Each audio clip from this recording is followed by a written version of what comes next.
Hello, my name is Akihiro Yamanaka, and I will be discussing my third paper for the subject of production and operations management entitled Paskong Pinoy, analyzing the online buying behavior of Filipinos during the Christmas season.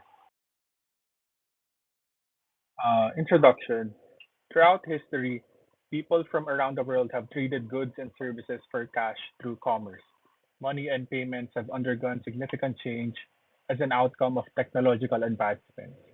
The beginning of e-commerce began in the 1960s, um, when industries employed an electronic document transfer system called the electronic data interchange. Online shopping emerged in the 1990s with the expansion of the internet. Customers welcomed the ability to browse the internet and make purchases. The first transaction took place in 1994, wherein friends used the online retailer NetMarket to sell a CD to each other.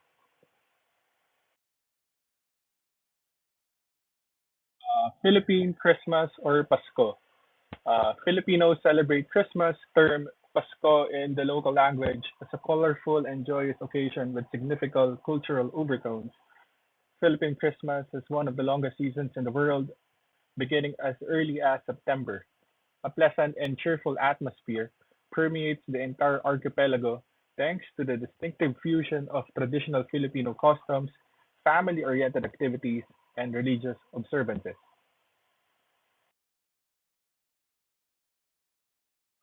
Because of its robust economy and large population, the Philippines is one of the fastest growing countries in Southeast Asia in e-commerce. Many businesses and brands began providing online goods and services when most physical stores were temporarily closed during the COVID-19 pandemic. Online shopping in a country with the region's highest average daily internet usage is still very much possible because of improved infrastructure and rising internet penetration. The potential of e-commerce, the potential of e-commerce in the country is still growing, with the prolonged Christmas season in the Philippines as an excellent chance for online retailers to boost sales and profits. People go on shopping spree during this time, searching for holiday giveaways, garlands, and necessities. This increase in consumer activity generates a market with strong demand, and e-commerce companies can significantly increase their profits by capitalizing on it.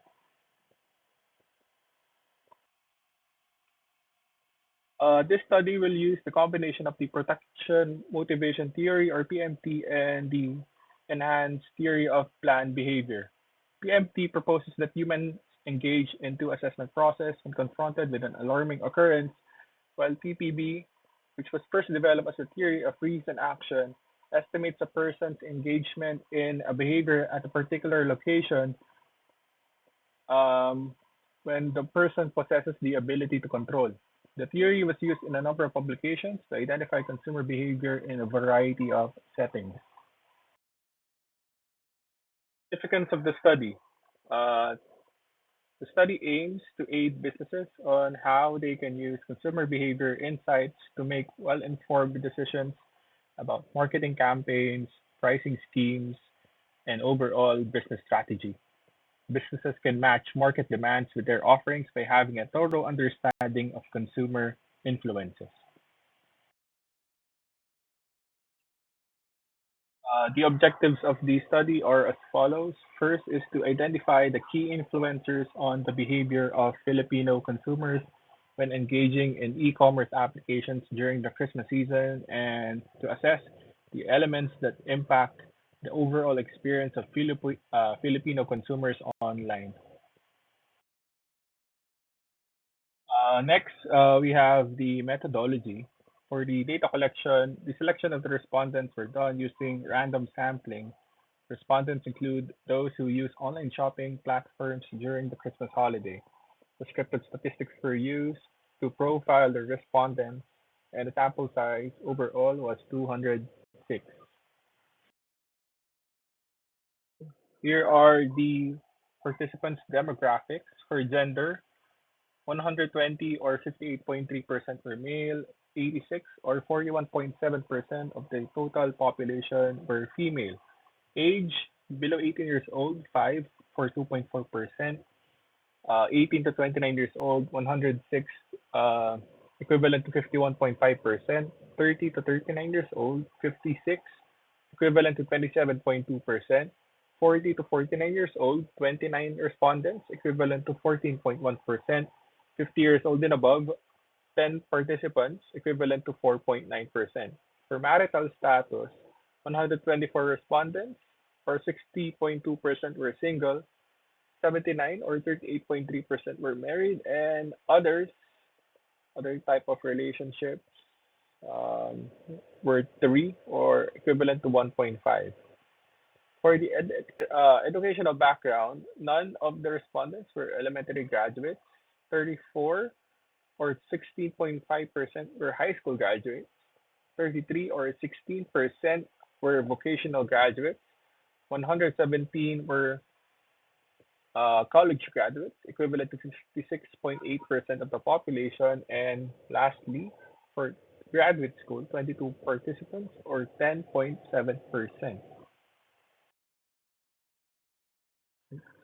Fast track this. Employment status, employed full-time, 123 or 59.7%. Employed part-time, 11, 5.3%. Self-employed, 12 or 5.8%. Contractual or freelancer, 43 or 20.9%. Unemployed, 17 or 8.3%, most of which were students. Monthly income below 10,000 pesos were 20 or 9.7%, 10,001 to 20,063 or 30.6%, 20,001 to 30,000 for 62 respondents, equivalent to 30.1%, 30,001 to 40,000, 34 participants, equivalent to 16.5%, 40,001 to 50,000, 17 or 8.3%, and 50,001 and above, 10 or 4.9%. Average time spent online daily, less than an hour, 31 or 15%, 1 to 2 hours, 45 or 21.8%, 2 to 3 hours, 47 or 22.8%, 3 to 4 hours, 37 or 18%, and more than 4 hours, 46 or 22.3%.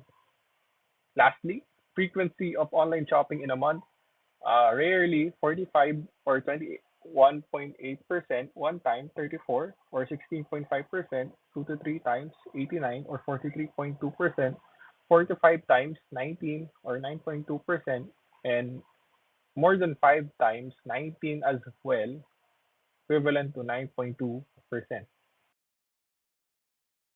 A quick rundown on the questionnaire given to the respondents. A total of 8 factors were considered, given 5 questions each. So we have the knowledge about e-commerce applications as K, perceived benefit as PB,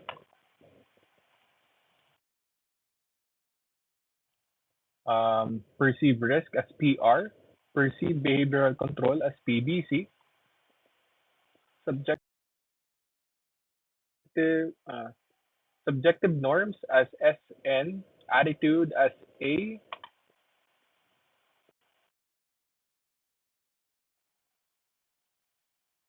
purchase intention as PI, and usage of e-commerce applications as U.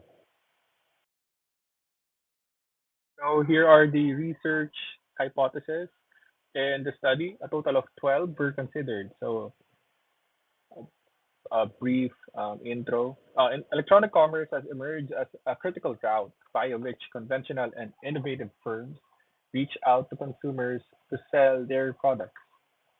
So hypothesis one, there is a direct significant relationship between K and PB. Hypothesis two, there is a direct significant relationship between K and PR.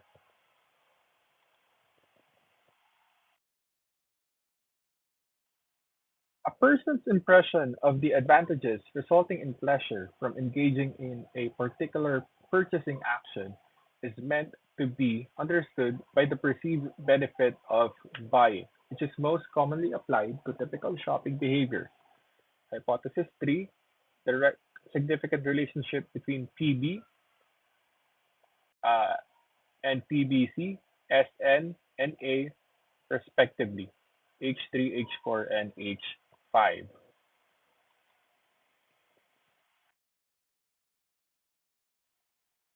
Uncertainty influences consumers' purchasing decisions and has a role in purchasing behavior. This uncertainty mainly expresses customers' thoughts that the intended goals of the purchase choice may not be realized and that the targeted goods or services may not live up to expectations. So there is a direct significant relationships between PR, PBC, which is H6, SN, which is H7, and attitude A as hypothesis 8.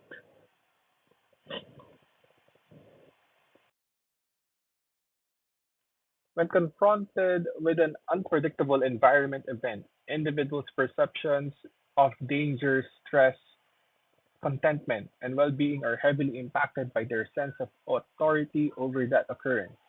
Hypothesis 9, there is a direct significant relationship between PBC and PI.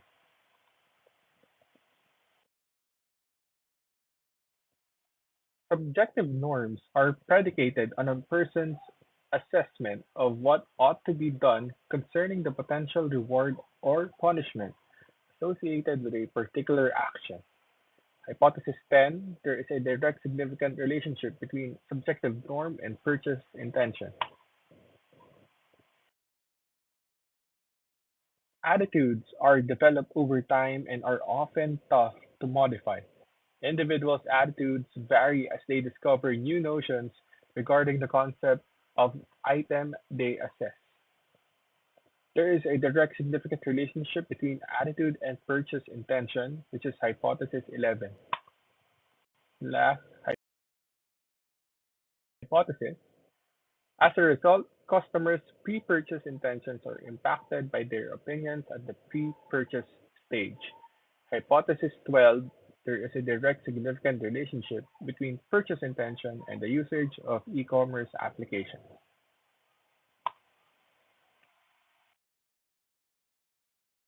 So here is the framework of the study, considering the hypotheses that were previously mentioned.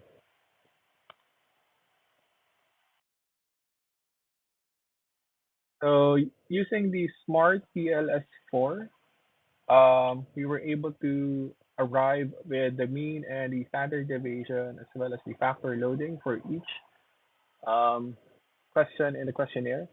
For K1, mean was 4, standard deviation is 0.842, factor loading was 0.782, K2, mean 3.796, standard deviation is 0.840, factor loading of 0.659, A3, mean of 4.063, standard deviation of 0.813, loading of 0.853, K4, 4.083, standard deviation of 0.768, loading of 0.792, K5, 3.927, standard deviation of zero point 0.8, loading of 0.799. For perceived benefit, PB1, the mean of the responses were 3.942, STD 0.816, loading 0.712, PB2 3.796, 0.787, and 0.746. For PB3, 3.947, 0.802, and 0.826. PB4, 3.840, 0.762, and zero point 0.821 for the loading, and PB5, 3.583 for mean, standard deviation of 0.903, and a loading of 0.675. For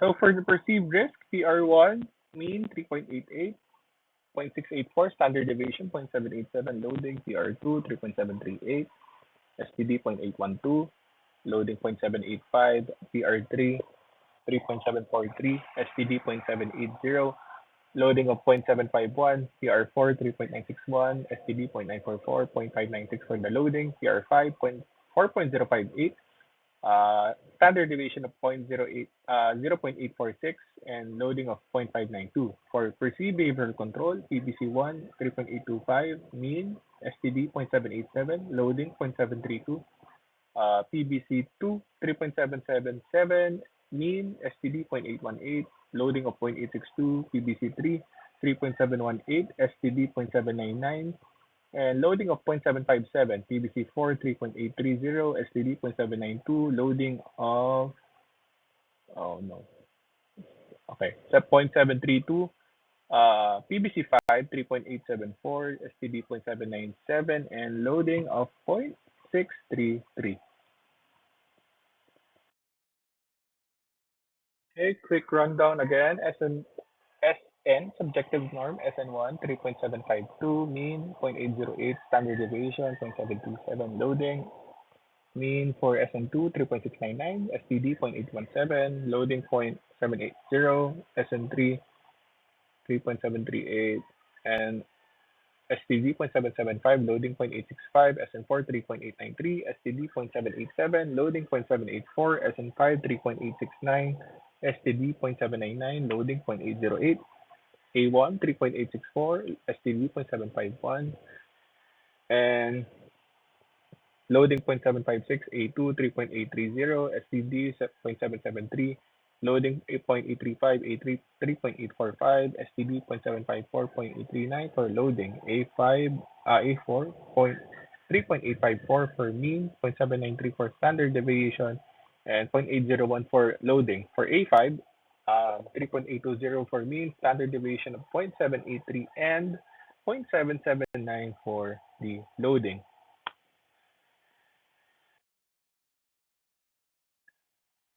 The last two factors, PI1 3.67, mean standard deviation 0.835, loading 0.73, PI2 3.767, 0.785, 0.794, PI3 3.922, 0.778, 0.801, PI4 3.976, 0.772, 0.817.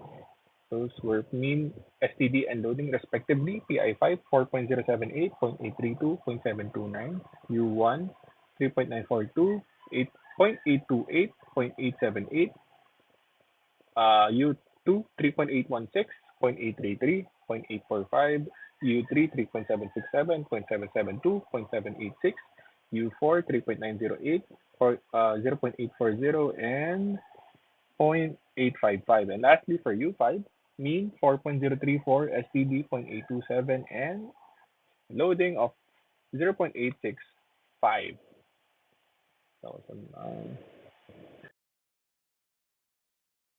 So here is the initial model reflecting the path coefficients.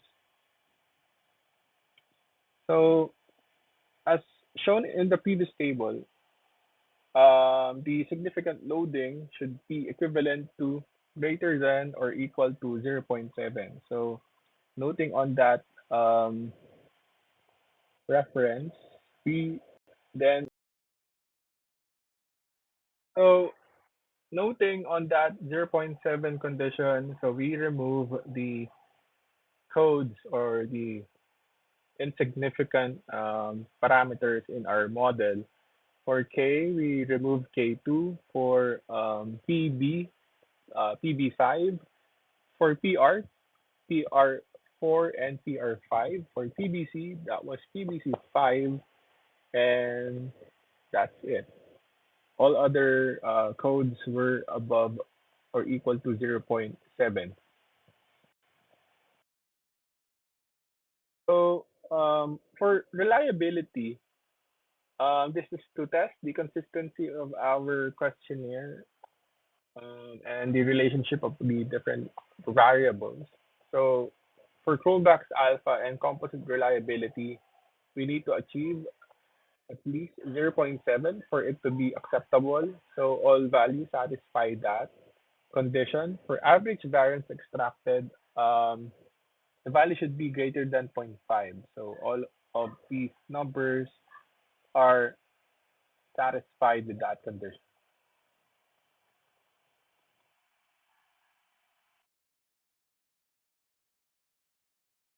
So model fit. we have three fit indices that we can get from Smart PLS 4. So SRMR, or the standardized root mean square residual, is the difference between the actual and expected correlations that can be evaluated um, using that parameter. A model is considered satisfactory if the value of the SRMR is less than 0.08. So we satisfy that value. For the chi-square, the statistic assesses how a model matches the observable data. The norm fit index can be calculated as 1 minus the chi-square suggested model over the chi-square of the null model. So the computed NFI values should be in between 0 to 1. So a value of 0.9 denotes a good fit. So our parameter estimate for NFI is 0.926, so we satisfy that condition.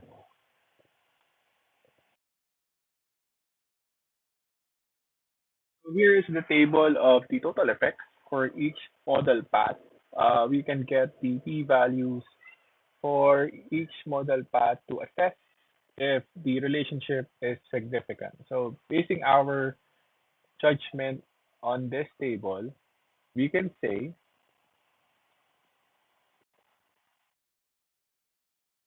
hypothesis testing, we can say that all the hypotheses were found to be significant as the path coefficient are greater than zero point 0.2 and the p-value is less than 0.05.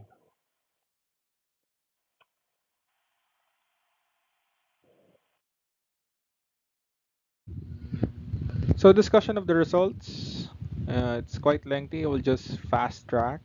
Based on the SEMK has a direct significant effect on perceived benefit, which is confirmed by a study by Nguyen and Kowa published 2019, which stated that customers consider the enjoyment notion of shopping as an advantage, particularly in e-commerce, which allows them to buy without visiting a store. Shopping online is wholly different and autonomous, which clients do not have to jam markets or shopping malls.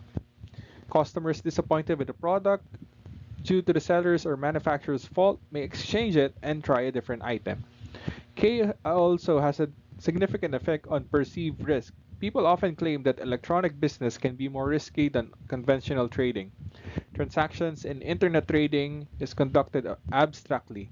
Perceived risk is the most crucial element affecting purchase intentions, and risk perception is thought to diminish customers' desire to buy online. Perceived benefit has a direct significant effect on PBC, or perceived behavioral control. The results of the study showed how Filipinos view e-commerce applications as beneficial, providing ease and comfort when they have to buy something based on their requirements. Recent trends show that whenever consumer needs something, they purchase it online, as confirmed by a study by Quijano published in 2021. Perceived benefit has a direct significant effect on SN. Point Filipinos, particularly Gen Z customers, are pleased with the range of goods they purchase online. Consumers are delighted with accessibility and pricing. Due to these three perks, people are more inclined to buy online. Mobile data is becoming more affordable, therefore, online retailers and consumers can continue to use these applications. Um, Another hypothesis, PB has a direct significant effect on attitude. Consumers with a positive attitude towards specific items are likelier to purchase them again. Meanwhile, unfavorable sentiments will discourage customers from repurchasing, as confirmed by a study by Triandevo published in 2021.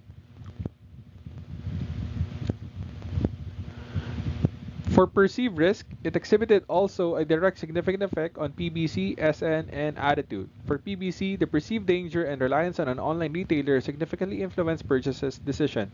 Consumer trust in internet marketing is heavily impacted by factors such as dependability, reputation, safety, confidentiality, integrity, and general market reputation. For subjective norms, a study by Uy et al., published 2019, stated that mistrust remains a barrier to the expansion of internet e-commerce In the country, many Filipinos were hesitant to utilize internet shopping sites due to concerns about potential scams. For attitude, the statement suggests that individuals may be more likely to condemn a specific action if they perceive it as risky. The study showed that there is positive response on the usage of e-commerce applications despite the risk it brings. PBC has a direct significant relationship with purchase intention. Customers who see quality PBC are convinced that a reputable business is behind the screen. Online stores have to be highly intuitive and easy to use. Subjective norms has a direct significant relationship with PI. A study by Noor et al. Confirms this as customers' interests play a significant role in their decision to shop online. Online retailers should honor their pledges and agreements. Another factor, attitude, is directly significant to PI. A study by Noor as well confirmed that customers who shop websites use it to search, assess, and purchase items and services that meet their requirements and objectives. Lastly, purchase intention for usage of e-commerce applications. As confirmed by a study by Sharif et al., operational effectiveness and trust may have an effect on customers' desire to pursue purchases in e-commerce. Price has always been a problem in marketing, but with e-commerce, it does not directly affect consumers' intentions to make a purchase. The study suggests that the market needs for e-commerce applications is being met by their increasing acceptance as a mainstream consumer form today.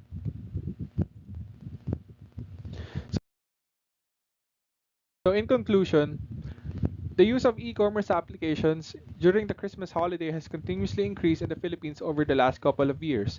The study concludes that despite the risk encountered online, Filipinos tend to use these platforms due to the numerous benefits they experience online, such as accessibility, a wide selection of items, affordable pricing, and user friendliness, clearly outweighing the perceived risk uh, that it entails to consumers.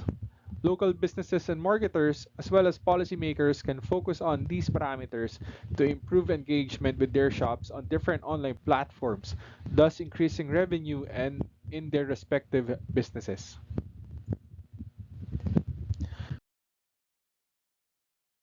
So, opportunities for future studies. The study is one of the first to explore the subject matter. Thus, further improvements can be made. Future researchers can use this paper as a foundation for further studies of specific demographics and related topics. That would be all.